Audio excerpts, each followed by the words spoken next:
Admiral James Stavridis. He is former Supreme Commander of NATO, and his new book, 2034, on the New York Times bestseller list. Congratulations to you, Jim. Thanks, Ian. In fiction, you can really splash some paint all around the canvas. It's kind of fun. And you do that. You say that, we're heading to a war between the United States and China, and that we've basically lost military dominance in the world by 2034. How likely do you think that really is? Well, first of all, people say to me sometimes, oh, Admiral, you've written this book of predictive fiction. No, this is a book of caution. It is a cautionary tale. So to answer the question, I feel the United States kind of waking up to this, if you will, looming tower of losing military superiority, which we still enjoy. And I think if we pay attention to the challenges that are coming, if we understand how determined China is, we have time to maintain our military edge. So I think in all probability, we will maintain that edge. But I worry about it. Hence, 2034 is a cautionary tale in that regard. I mean, I get the sense that what you're really saying is that unaddressed, the present trajectory is one where 2034, if it doesn't become reality, still it will probably define the balance of power. That is absolutely correct. And a principal reason for that, and you know this well, Ian, is that the Chinese are spending very intelligently in their defense budget. So they're very focused on offensive cyber, on militarizing space, on using quantum computing, which is moving quickly and will readdress the whole idea of cybersecurity, on hypersonic cruise missiles. The list goes on and on. They are spending cleverly. It is integrated with their overall geo-economic strategy. They are formidable, and they will continue to be so. Now, I mean, there's some pretty scary stuff in this book. You've got, sunken battleships. You've got tactical nukes going off. Talk a little bit about how, in your book, the Chinese government both achieves and exploits profound military unipolar advantage in a near future world. First of all, a number of our mutual friends have said to me, Ian, oh, Stavridis, you wrote a really good book. You only got one thing wrong, and it's the date. This is coming sooner, that the potential for a war is actually nearer than 2034. Let's hope not. The way that China will move forward is, kind of the old-fashioned way. They'll educate. They're pumping out huge numbers of people with advanced degrees. They're investing government resources into the kind of research, the R&D that we should be doing more of here in the United States. They are seeking further collaboration with Russia, which is a prime high-end military technical nation. So they're doing all the things I would do if I were in their position to increase their capability. And here's the big advantage they have. They're a streamlined, shall we say, system of government. When they want to direct resources, they're not in a huge argument with a parliament or a Congress about where things are going to go. We need to wake up to this. And frankly, I'm encouraged by some of what I'm seeing on Capitol Hill. This is increasingly a fairly bipartisan issue to look at the kinds of things we need to do if we're going to continue to compete with China. How obsolete is our military becoming every day compared to what the Chinese are spending on? This is not an on and off switch. It's not a simple bipolar moment. In other words, the choices are not let's just continue to build huge legacy platforms, or let's stop building those completely and just go after the new, if you will, high-tech things China's doing. Think of it as a rheostat, like the dimmer in your dining room. And right now, you are correct. I would say in really broad strokes, 75 to 80% of the R&D procurement is still going to legacy systems, big land armies, tanks, aircraft carriers. And there are scenarios in which those have real facility. But we better start moving that rheostat. We better start moving that dial toward the higher end technologies we spoke about a moment ago, because I assure you, China has already done so. See paragraph 1 where we started this conversation about a streamlined system. They get to make decisions and move out in ways that we are retarded from doing by the messiness, as wonderful as it is, of our democratic system. We talked about the fact that the United States government is messy and not streamlined / authoritarian. But beyond that, some of the greatest advances in all of these new technologies is the private sector. I mean, if the United States were truly to address this in the next 15 years, what does that mean for the role of the most important tech companies in the United States? You think of an iceberg. The government is the little tip of the iceberg up there. The mass of the iceberg, the capability of America, is down there in the private sector. So we're going to have to kind of incentivize. We're going to have to kind of cajole. We need thought leaders from both sides. It'll be an effort to do this. What will help crystallize this, I think, in the minds of Americans over time is watching China and watching what they're doing on the international scene, from cracking down on Hong Kong to imprisoning Uyghurs to pressurizing Taiwan to, in the high Himalayas, going after borders and boundaries of India, pressuring our allies like Australia on trade relations.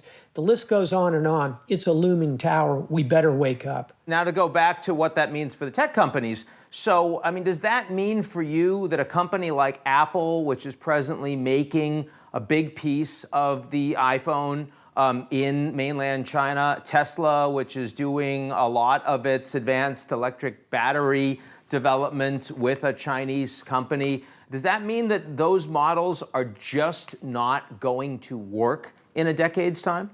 I don't know, and I don't think anybody does. But I will tell you this. We need a very hard, fast look at what are the critical supply chains, where are they located, which ones absolutely must be onshored or at least redundancy created. And by the way, you mentioned tech appropriately. I'd say medical supplies, biotech is another area that would benefit from some scrutiny. But you and I have had this conversation. I think it would be a mistake to simply break relations with China and walk away and create, in effect, a bipolar world. That's not what we need. The way I think of it, Ian, is we kind of need to bend the relationship with China on some of the topics I mentioned a moment ago, including their claim of ownership of the South China Sea. We're going to have to bend it, but we want to avoid breaking it all together, because down that path doth a war lie. Now, on the other side of how much we need to do on the tech front, you have also called recently for the primitivization of U.S. defenses. Explain a little bit what you mean by that. Let me put it in nautical terms again. When I came out of the Naval Academy, 1.2 million years ago in the early 80s, I was quite good with a sextant. And I knew how to use a nautical almanac and use paper charts and navigate my ship. By the time I was in the middle of my career, Ian, commanding destroyers, being the commodore of a destroyer, like the scene that opens 2034, the novel, by that time, we didn't pay much attention to that. Nobody really used sextants. We were all GPS, like we all drive our cars around today. Today, the Navy is going back to ensuring every officer who stands a bridge watch knows how to use a sextant. It's a long way of saying we need a plan B, because these exquisite systems upon which we have come to rely so deeply, because they were invulnerable fighting the Taliban or fighting Al-Qaeda, they're not invulnerable anymore. So we need still those exquisite systems, but we need a plan for when and if they are attacked. What's plan B? And in the novel, it's no coincidence, the first aircraft you encounter is a 6th generation Joint Strike Fighter, which is forced down over Iran, mysteriously.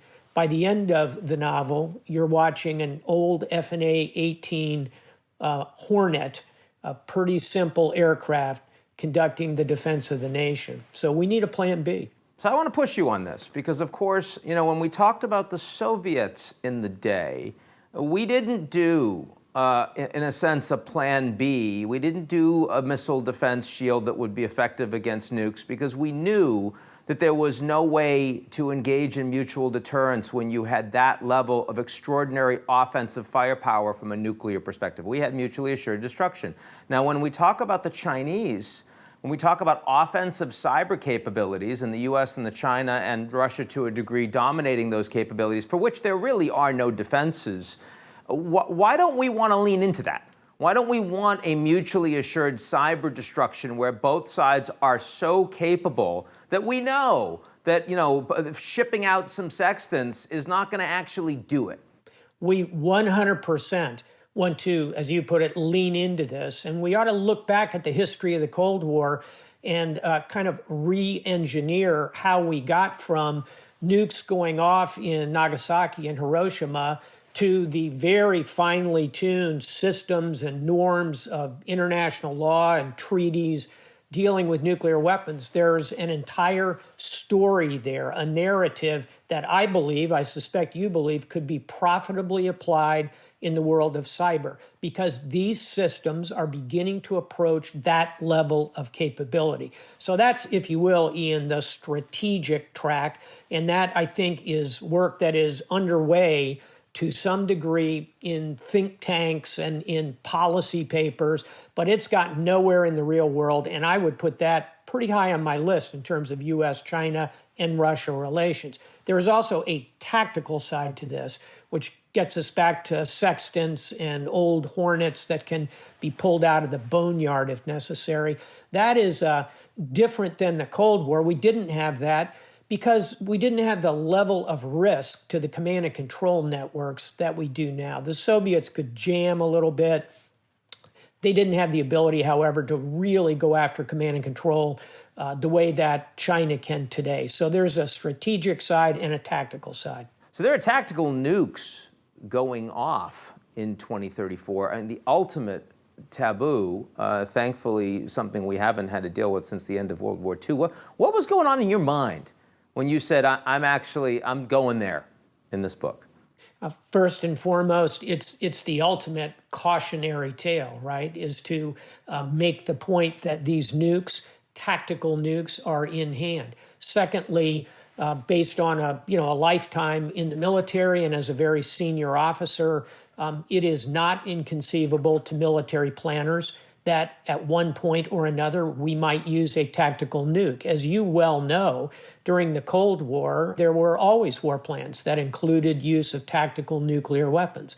The worrying strain, in my view, between the US and China in this conversation is that one side or the other may decide that we absolutely need it because we're overmatched, and we'll use it at sea. And that will be a kind of barrier, a kind of a cap in the ladder of escalation. It is very hard to control the ladder of escalation, especially when you pull a nuclear weapon out of the holster. Where do you think we are closest to major military confrontation right now? Taiwan. And I think that it is increasingly a concern. And don't take my word for it. How about an active duty 4-star admiral who is the combatant commander for Indo-Pacific Command, in charge of all U.S. military forces, Army, Navy, Air Force, Marines, Coast Guard, etc., through that vast space. His name is Phil Davidson. What you're seeing China do in the region, some of the malign military actions they've taken in and around Taiwan are indicative that China's pace is quickening, and we need to be postured to prevent that quickening from happening.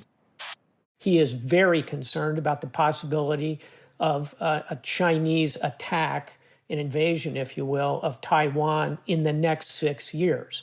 So he's looking at all the high-grade intelligence imaginable. He wakes up every morning trying to figure out what China's doing, and he's testifying in open source that he's very concerned about something as soon as the next 6 years. That was quite remarkable to me and syncs with my own thinking. If you were to think about what a tripwire in Taiwan looks like, take us through that.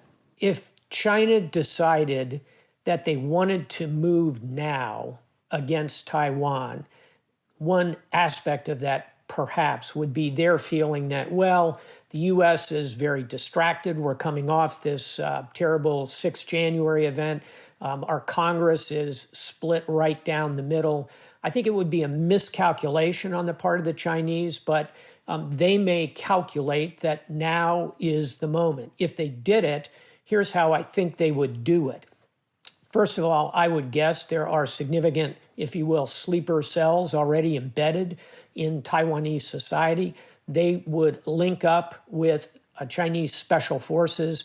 They would take control of airfields. They would have a airlift that would literally leap over the Taiwanese defenses at sea and air. They would flood the zone with ships and submarines on the far side of Taiwan, presuming that we would try and come in and assist Taiwan. All of this would be a miscalculation, but I think it is not impossible to conceive of that over the next few years. It's Admiral Jim Stavridis, his new book, 2034. Thanks so much, Jim. Thanks, Ian.